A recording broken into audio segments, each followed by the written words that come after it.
Good morning. Good morning. Nice, I like that. So today's an an interactive kind of session, right? When I talk, give me a little something. If I say yeah, yeah, give me a yeah, yeah, yeah, yeah. Nice. And today we've been real. Somebody say real. Nice. So right, I am David Aberdeen. I am Pastor Aberdeen's son. I am not a pastor. I am not a preacher. I am none of that. I'm just David, just here, being humble, a humble servant. Yeah? Yeah? Nice, too bad. Oh, next thing, I was supposed to say this. Today might be the shortest message I'll ever get in my life. Right? Is that straight to the point kind of guy? Yeah? Nice. So we're getting straight into things. As I said, today is a interactive kind of session. Right? I talking, all the talking. Both are here to learn. Because one thing about my encouragements, messages, is always something that I've probably went through, going through. Yeah, so I can't indirectly talking to myself now. Yeah, all of this here, but I really talking to myself. If somebody else feel it and it's for them, it's for them. But I'm sure it's for me too. Yeah? Nice. So straight into things. All right. So in my job, right, I spend a lot of time interacting and talking to people, yeah? And one of my most recent conversations, because it's two scenarios I'm going to bring up, right? Talking to this guy, and he telling me how much he love his girlfriend, and it's how long time first time he see she, he know it was she, and he know that, hey boy, this girl different from the rest, and this girl, I don't know, something that's just draw your attention to she now, boy. So this man, we were there for about 2 hours, and he just talking about his girlfriend and how much he love his girlfriend. Then he started telling me about how well, he had a training to do. He wanted to get married before the training. However, things didn't work out, so he get married after the training. Yeah? Right. Oh, don't worry. I'm going somewhere with this. Right. So, long story short, he tell me how he get married after. So, at age 20, they also get from age 18 to age 20. Get married age 20. Love that woman. Love your wife. Do anything for your wife. Yeah. The man started talking, I started to say, yeah, boy. This man started to inspire me. But in the same breath, he make this statement, and I say, I say, oh, Papa.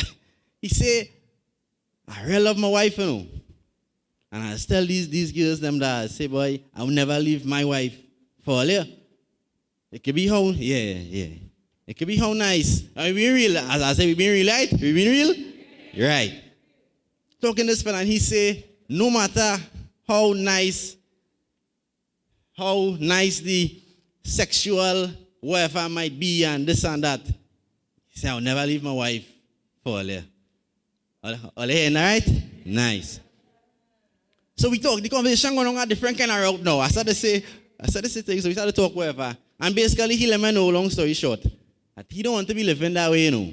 But it's that he opens some doors early in his life now. And he trying to close it, but like it can't close. So like, he having relations with some of these girls and he ain't feeling anything. Having all kind of different things and desires and whatever, and it's like it just there. And after he done, the guilt go overwhelm him. And he in this kind of state, in a kind of cycle, a kind of bondage now. He's struggling. But he want to come out.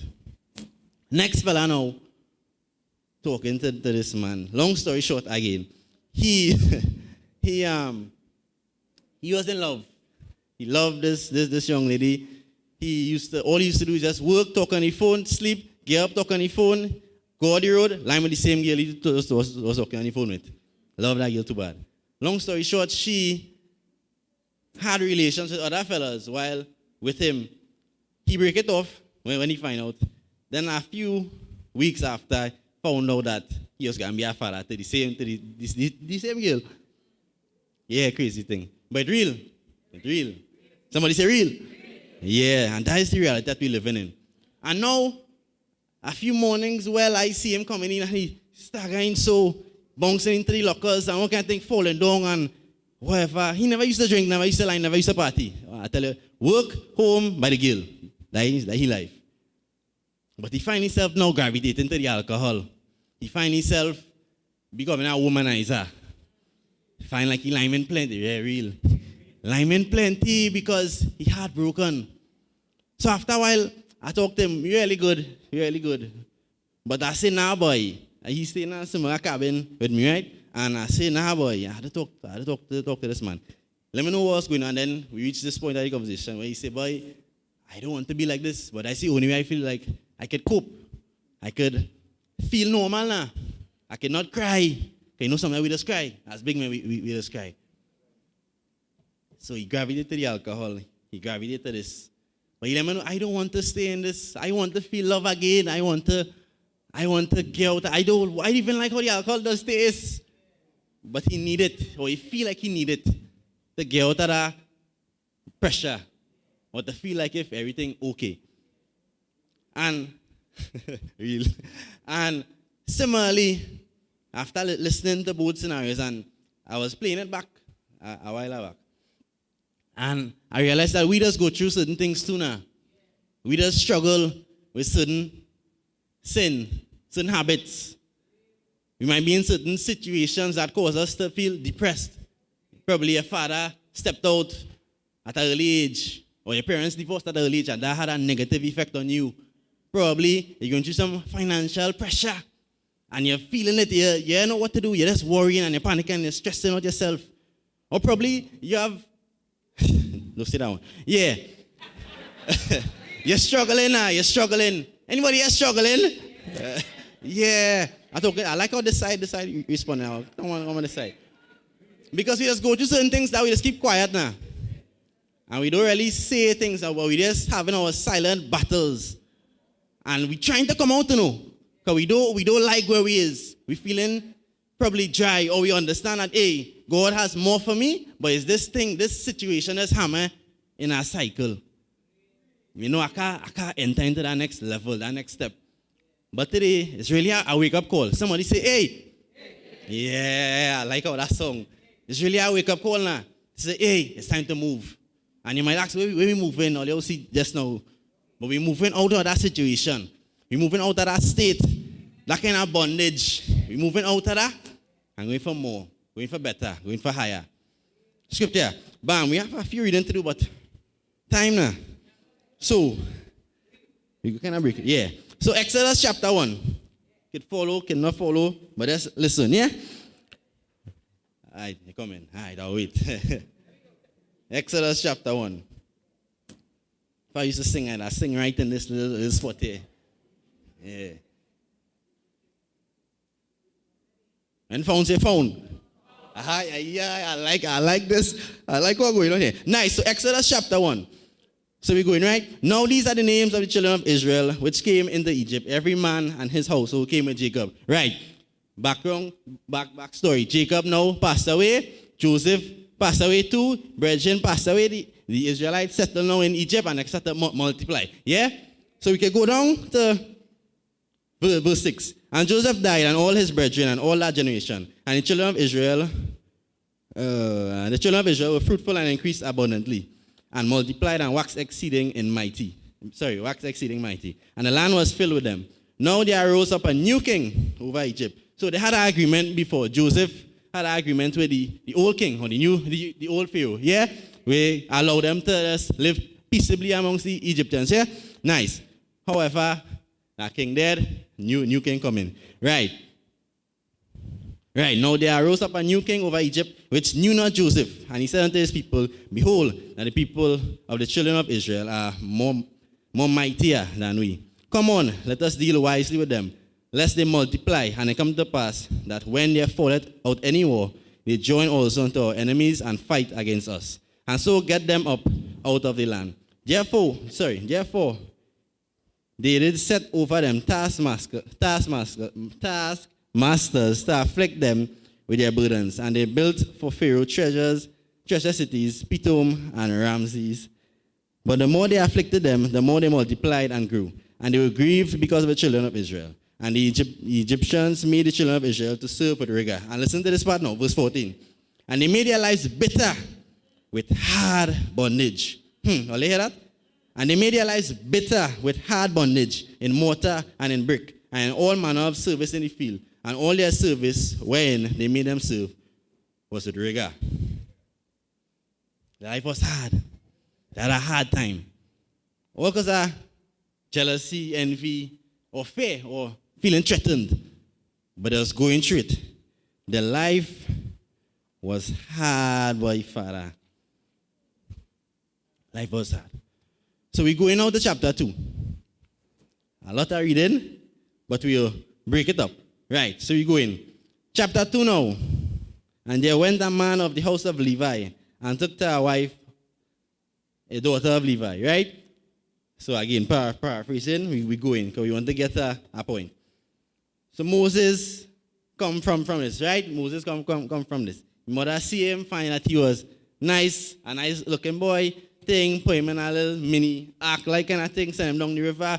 Pharaoh daughter see him, like him, call back Moses, say mother to nurture him until a certain age. Bam. Fast forward again, Moses get big. He kill a man. Kill a man. All kind of thing going on. Kill a man. Pharaoh find out. Pharaoh want to kill him. Moses gone. Moses gone in Midian. Bounced up Jethro / Ruel. And hey, don't worry. We get into a point, right? Bounced up Ruel. Ruel said, nah, right. He's a good man for my daughter. I give him Zipporah. Bam.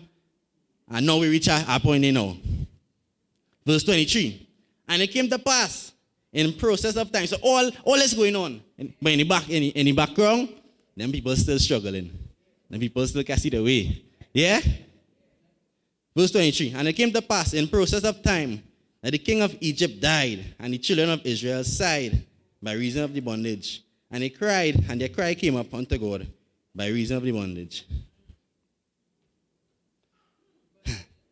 I know something. Back in those days, when a new king take over, a new king taking over, he said the old policies that the old king had, the new king does kind of implement new policies there.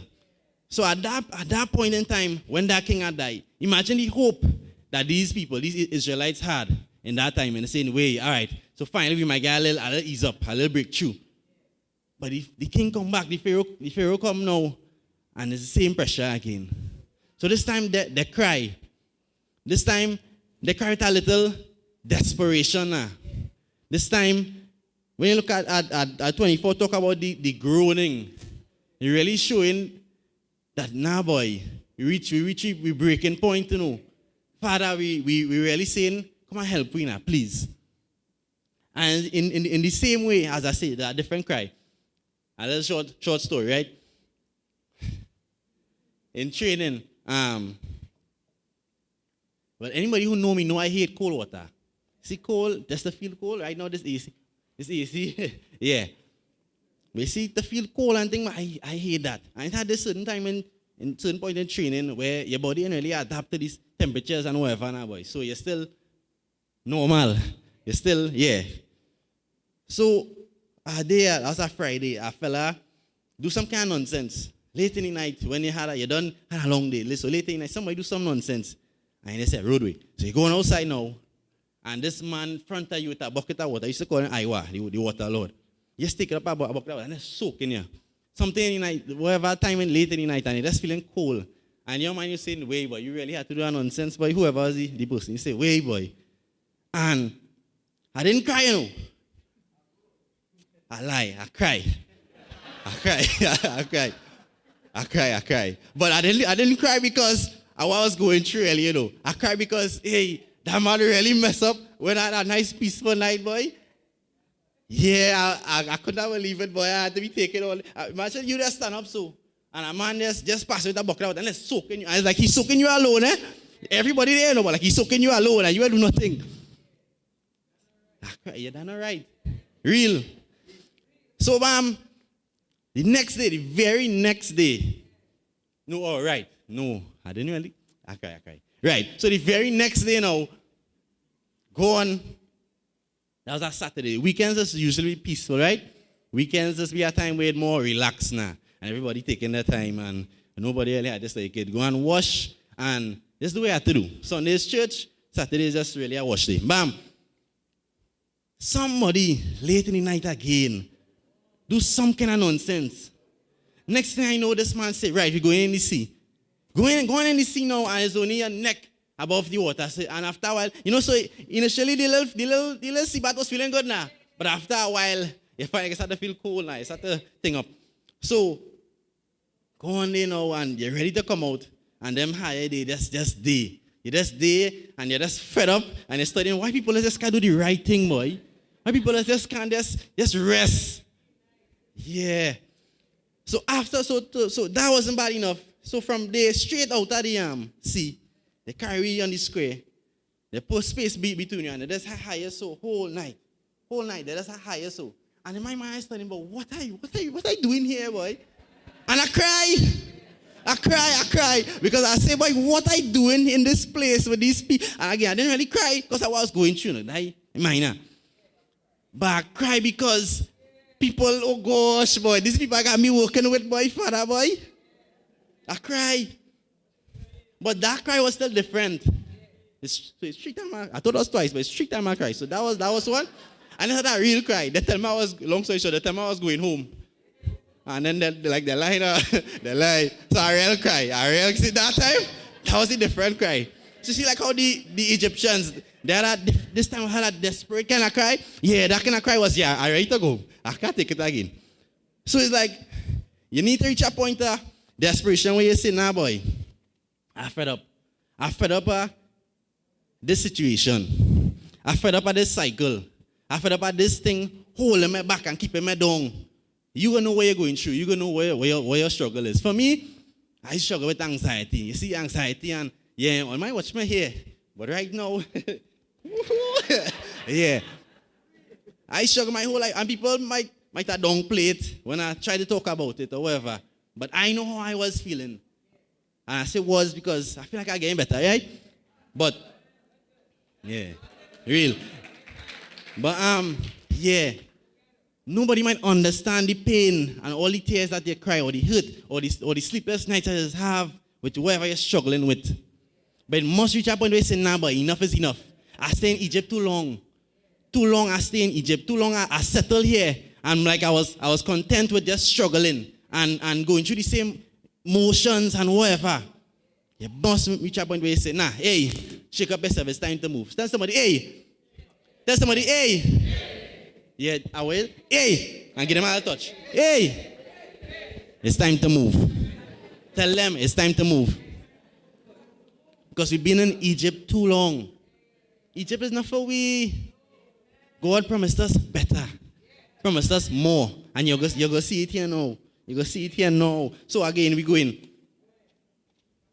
Yeah, come let me go. So we're going back. Verse 23, right? And it came to pass in process of time that the king of Egypt died, and the children of Israel sighed by reason of the bondage. And they cried, and their cry came up unto God by reason of the bondage. And God heard their groaning. And God remembered his covenant with Abraham, with Isaac, and with Jacob. And God looked upon the children of Israel, and God had respect unto them. We go and we continue one time. Verse 3, from verse 7 reading, right? And the Lord said, I have surely seen the affliction of my people, which are in Egypt, and I have heard their cry, for by reason of their taskmasters.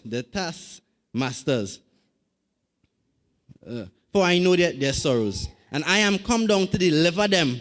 I'll read that again. And I am come down to deliver them out of the hand of the Egyptians, and to bring them up out of that land, unto a good land, and a large, unto a land flowing with milk and honey, unto the place of the Canaanites, and the Hittites, and the Amorites, and the Perizzites, and the Hivites, and the Jebusites. Now therefore, behold, the cry of the children of Israel is come unto me, and I have also seen the oppression wherewith the Egyptians oppressed them. You see, today, just like the children of Israel, God wants to help you, He wants to allow you to come out of that state. He wants you to reach that next level. He wants you to get a breakthrough that you're believing for, whether it be healing, whether it be financial freedom, whatever it is, you know your struggle, personalize it. Whatever you're going through, God wants to help you out of that situation. But it's up to you to claim it, to claim that deliverance. Okay, we just hinder blessings and we break through sometimes because we just want to allow logic and reason and fear and all kind of different doubt and all kind of different things to plague our minds. And we want to do it on our own strength and by ourselves. But it's time for us to do three things. Three things that allow us to come out of Egypt and into Canaan, into a better land. into a land that God has promised for us, into betterment, start to walk in purpose, to stop allowing these things to keep you down. Because, and we'll get to that point. So 3 things. You might ask, how do we get out of Egypt and into Canaan, or into a better land? There's 3 things. 1, through humility. After a while, you have to say, well, boy, I fed up, try it on my own, boy. Okay, for me, I used to walk in and research and go on Google and say, well, how to get rid of anxiety? Or what steps I could take to do this and do that. And all getting different things I started to implement. But here was the problem. I want to do too much. When I just humble myself and allow God to do His work, to have His way. Yeah? Sometimes we just want to do too much. We have to just relax. You're doing too much. Then that is saying these days, you're doing too much. Sometimes you have to humble yourself and allow God to just take control. Allow Him full control over the situation, over the circumstance. Yeah? First Peter 5:6. Humble yourselves under the mighty hand of God, that He may exalt you in due time. It mightn't be when you want it to be. It mightn't be today for tomorrow, or it could be today for tomorrow. Who knows? But it's on God's time. The children of Israel, we'll get to that. They wait 430 years. The fella wait 33 years. The woman wait 12 years. You might be waiting your whole life, but wait still. Humble yourself and just wait. Be patient. Allow God to step in. And you just, Number 2 is to trust. They're closely related. But it have a little difference, right? Say, humble yourself. You're allowing God to take control. But then you have to trust that, it will happen on God's time. Trust that He have your best interest at heart. Trust that here what's going on. All my doubts and all my things, I cast it aside and I'm focusing on you, Father. Because I know that you are able to heal, to deliver, to set free, to change. So here we're going with Moses. This is what has hindered us sometimes. Chapter 3, 10 and 11, right? Come now, therefore, and I will send thee unto Pharaoh. This is God talking to Moses, right? Come now, therefore, and I will send thee unto Pharaoh, that thou mayest bring forth my people, the children of Israel, out of Egypt. And this is what Moses said. And Moses said unto God, who am I, that I should go unto Pharaoh, and that I should bring forth the children of Israel out of Egypt? And then chapter 4, verse 10. And Moses said unto the Lord, O my Lord, I am not eloquent, neither heretofore, nor since thou hast spoken unto thy servant, but I am slow of speech and of a slow tongue. How much times God has called you to do something? Something that will help you, but you allow fear to hinder you from going. Or you make up certain excuses that will just keep you stagnant, keep you in that spot. You'd rather play it safe than to step out and to say, God, I trust you. Yeah? You'd rather play it safe. But this is what we need to do instead. You need to understand something. So you go back, chapter 3, verse 12. And he said, sir, this is God talking to Moses. This is the reassurance God has to give you sometimes because we cannot harden. And he said, certainly I will be with thee, and this shall be a token unto thee. And I have sent thee when thou hast brought forth the people out of Egypt. Ye shall serve God upon this mountain. And in chapter 4, verse 11 to 12. And the Lord said unto him, who had made man's mouth? Or who had made the dumb, or deaf, or the seeing, or the blind? Have not I, the Lord? Now therefore go, and this is my favorite part. Now therefore go, and I will be with thy mouth and teach thee what thou shalt say. God is saying, just go. Just trust me now, boy. Trust me. I will go. I will be with you. Every step of the way. You're not by yourself. Just trust me. And that's all we have to do. Instead of making these set of excuses, just trust. So we humble ourselves and then we trust. Yeah? Yeah? Hello, sorry, oh gosh. Yeah? Right. And then the last thing is just to be obedient. So you go in chapter 4, verse 28 to 31. And Moses told Aaron all the words of the Lord who had sent him, and all the signs which he had commanded him. And Moses and Aaron went and gathered together all the elders of the children of Israel. And Aaron spake all the words which the Lord had spoken unto Moses, and did the signs in the sight of the people. And the people believed, and when they heard that the Lord had visited the children of Israel, and that he had looked upon their affliction, Then they bowed their heads and worshiped. And we're now chapter 12, 28 to 31, and then one last verse, and that is it. That is it. And the children of Israel went away and did as the Lord had commanded Moses and Aaron. So did they.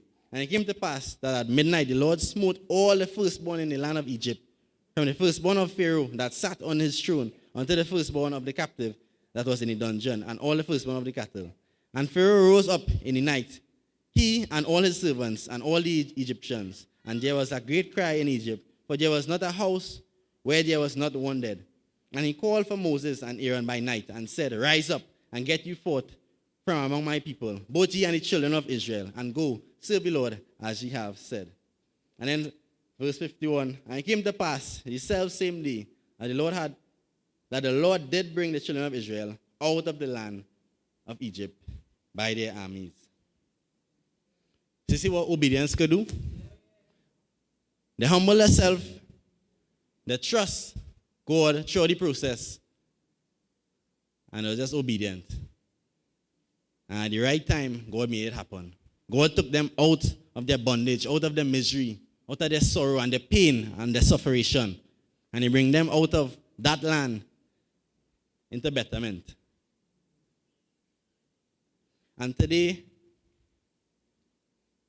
God wants you to come out of your situation. Too long, you've been stuck. You tried all sorts of different things, and you hit some bumps in the road. Yes, you're probably going up for prayer, all kind of thing you try. But at the same time, your heart wasn't in the right place. You wasn't humble enough. You still was holding on to certain things that you had to let go of. You had to just trust. And just be obedient. Because sometimes we humble, we trust in God, but then when He tells you to do something, you don't want to go and do it. Today, I urge you, if you're fed up at Egypt, if you're fed up at that bondage, if you're fed up at the cycle, come out. Humble yourself. Understand that, hey, I can't do it by myself. I can't do it alone. Get fed up with being in that stagnant state. Because it has more. It has more. Far too long, as I say, you're on this level, and it has more waiting. There's somebody waiting for you and all too, for your testimony, After you come out on the other side, that's somebody who going through the same struggle, who going through the same thing, but waiting on your testimony to take them out, or to help them out of their situation. So today is just an urge to humble yourself, to trust God, and to be obedient. And have more, it had this time, it had a little phase where the Israelites didn't see it happen for a little while. And they started to get weary. They started to say, but like, nah, because the affliction started to increase now. Because Pharaoh started to give them a little more pressure. They trust in God, but the heat started to turn up a little thing, so they get discouraged again, and they're going back down in the slump and the discouragement. But I said, just trust. Trust. Wait for that breakthrough. If you wait 10 years, why you can't wait an extra year, boy? They waited 430 years for that breakthrough, for that promise. Just trust and believe God, and it will happen. So it's time to come out of Egypt. So we coming out of way? Coming out of Egypt. Coming out of bondage. And we're claiming that deliverance, that victory. So we've been stuck too long. So now it's time to rise up and to claim that deliverance. Claim that victory, boy. Get fed up. Don't be content with this current state. It have more. It have better. This is my encouragement. This is my urge to you. Let us trust in God. I'd like to hand over to Pastor.